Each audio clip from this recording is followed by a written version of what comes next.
এই জন্য আমরা প্রথমতই বললাম, হালাল রিজিক উপার্জন করতে হলে জবাবদিহিতার কথা আমাকে স্মরণে রাখতে হবে।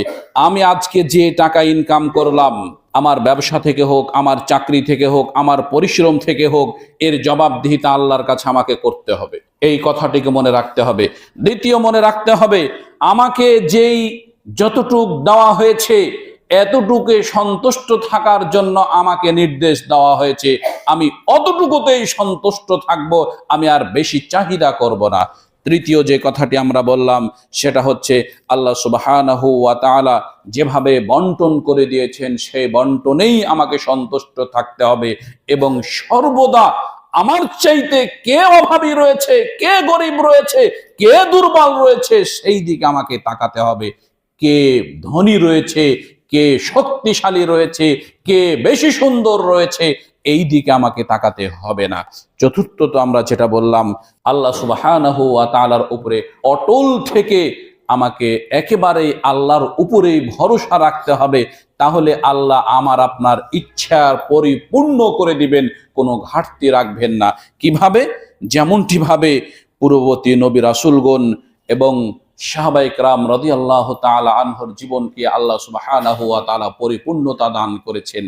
এটা আমরা এজন্য বলছি যে আজকে আমরা কাজকে অপমানিত বোধ করি, লজ্জিত বোধ করি, উপার্জনটাকে আমরা সত্যি সত্যি ছোট মনে করে থাকি। যদি আমরা ছোট মনে করে থাকি তাহলে নবী রাসূলগণ কি করে গেছেন তার ইতিহাসটা খুব সংক্ষেপে একেবারেই ছোট করে আমরা তুলে ধরতে চাই।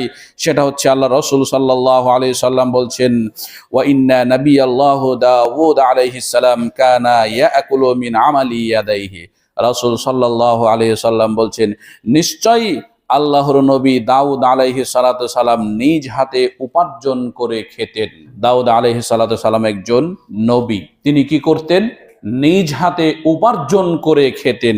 শুধু এতটুকুই নয়, ইদ্রিস আলাইহিস সালাতু সালাম প্রথম একজন নবী, প্রথম একজন ব্যক্তি এই পৃথিবীতে যিনি নিজেই সুতা দিয়ে তৈরি করে সেলাই করে পোশাক পরিধান করেছিলেন, যাকে আমরা দর্জি বলি। ইদ্রিস আলাইহিস সালাতু সালাম নিজে দর্জির কাজ করে নিজে পোশাক তৈরি করে সেই পোশাক পরিধান করলেন। তাহলে প্রথমে আসলো কার কথা? দাউদ আলাইহিস সালাতু সালামের কথা। তিনি কি করতেন? তিনি নিজ হাতে উপার্জন করে নিজেই খেতেন। দ্বিতীয়ত কার কথা আসলো? ইদ্রিস আলাইহিস সালাতু সালামের কথা আসলো। তিনি কি করতেন? তিনি দর্জি ছিলেন, তিনি দর্জি থেকে উপার্জন করতেন। তৃতীয়ত নূহ আলাইহিস সালাতু সালামের কথা, এটা আমরা সবাই জানি। নূহ আলাইহিস সালাতু সালাম কাঠমিস্ত্রি ছিলেন, তিনি নৌকা তৈরি করেছিলেন। তাহলে দর্জি গেল, নিজ হাতে উপার্জন করা মানে এখনকার বর্তমান ভাষায় কামলা গেল, দর্জি গেল, কাঠমিস্ত্রি গেল। এগুলো কাদের পদবি ছিল? পূর্ববর্তী সকল নবীদের পদবি ছিল। এখন আমরা কি করি? দর্জিগিরি, এটা আবার পেশা হলো। এটা হচ্ছে সবচেয়ে নিম্ন স্তরের যারা ছোট লোক তাদের পেশা। কাঠমিস্ত্রি যারা ছোট লোক তাদের পেশা। নিজ হাতে উপার্জন করে খায়, এরা তো সবচেয়ে নিকৃষ্ট, এরা তো কামলা। প্রিয় উপস্থিতি, এই সকল নবীরা কি বিশাল বিশাল অট্টালিকা, বিশাল বিশাল গাড়ি, উটের বহর, বিশাল বিশাল ঘোড়ার বহল রেখে মৃত্যুবরণ করেছিলেন? হয়তো এই কথা বলবেন, তারা হয়তো প্রথমে এরকম ছিল, তারা যখন মৃত্যুবরণ করে তখন হাজার হাজার তাদের উট ছিল, হাজার হাজার তাদের সম্পত্তি ছিল, পাহাড় পাহাড় তাদের স্বর্ণ ছিল। ইতিহাস থেকে তো আপনি এটা প্রমাণ করতে পারবেন না। প্রিয় উপস্থিতি, আমরা আরো যাই। ইউসুফ আলাইহিস সালাতু সালাম ছিলেন মিশরের অর্থমন্ত্রী। তিনি একজন নবীদের ভিতর থেকে, ইতিহাস থেকে যেটা পাওয়া যায়, ইউসুফ আলাইহিস সালাতু সালামের একজন জাঁকজমকপূর্ণ এই একটা পেশার কথা পাওয়া যায়। মুসা আলাইহিস সালাতু সালাম কি ছিলেন? তিনি 10 বছর সোয়াইব আলাইহিস সালাতু সালামের ছাগল চড়িয়েছিলেন। মুসা আলাইহিস সালাতু সালামের বিয়ে হয়েছিল সোয়াব আলাইহিস সালাতু সালামের মেয়ের সাথে 10 বছর ছাগল চড়ার বিনিময়ে। তাহলে ছাগলের রাখাল ছিলেন হযরত মুহাম্মদ সাল্লাল্লাহু আলাইহি ওয়াসাল্লামের। ছোট্ট একটি হাদিস শোনা আপনাকে।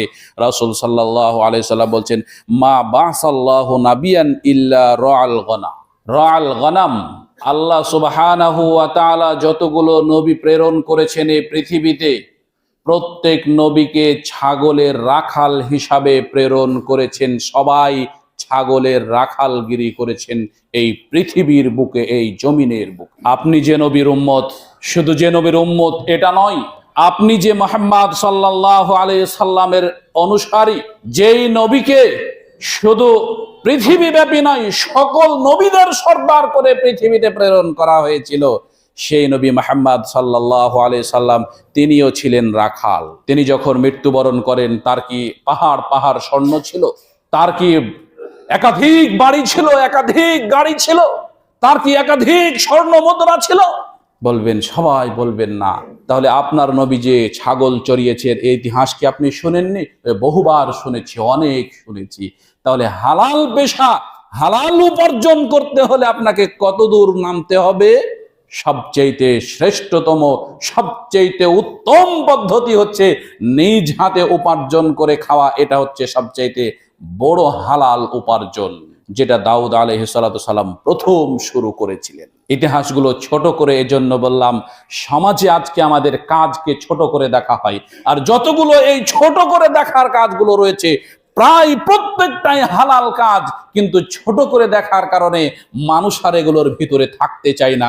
আমাকে ছোট করে দেখে, এই কাজ আমার কাছে এত তুচ্ছ, মানুষ আমাকে সমাজে দাম দেয় না, যার কারণে মানুষের চাহিদা বাড়তে বাড়তে এমনই বাড়ে, তখন ওই হাদিসটিকে মানুষের আর স্মরণে আসে না। মা আখাযা মিনহা মিনাল হালাল ওয়াল হারাম, মানুষ যা গ্রহণ করছে তা হালাল নাকি হারাম, এটা তখন মানুষ আর বিচার বিশ্লেষণই করে না।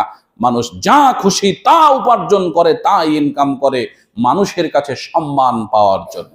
প্রিয় উপস্থিতি, আল্লাহ সুবহানাহু ওয়া তাআলা পৃথিবীব্যাপী হালাল হারাম, পবিত্র অপবিত্র সবকিছুই যেমন সৃষ্টি করেছেন, মনে রাখতে হবে পরকাল জিন্দেগিতে অনুরূপভাবে জান্নাত এবং জাহান্নামও সৃষ্টি করেছেন। আমি যদি হালাল খেয়ে, পবিত্র খেয়ে এই পৃথিবী থেকে পরকালীন পাড়ি জমাতে পারি, তাহলে পরকালে জান্নাত আমার জন্য অপেক্ষমান। আর যদি এ দুটোর ভিতরে পার্থক্য না করে হালাল কি হারাম দেখার সময় নেই, পবিত্র কি অপবিত্র এটাও দেখার সময় নেই, তাহলে অনুরূপভাবে আপনিও হিসাব করে নিয়েন, ফেরেশতাদের এটাও দেখার সময় নেই আমার কতটুক কি আছে। পা হাত ধরে টেনে হিচড়ে নিয়ে যে জাহান্নামে আপনাকে নিক্ষেপ করবে, আপনি জাহান্নামে অবস্থান করবেন, আপনি এটাও মনে রাখতে হবে।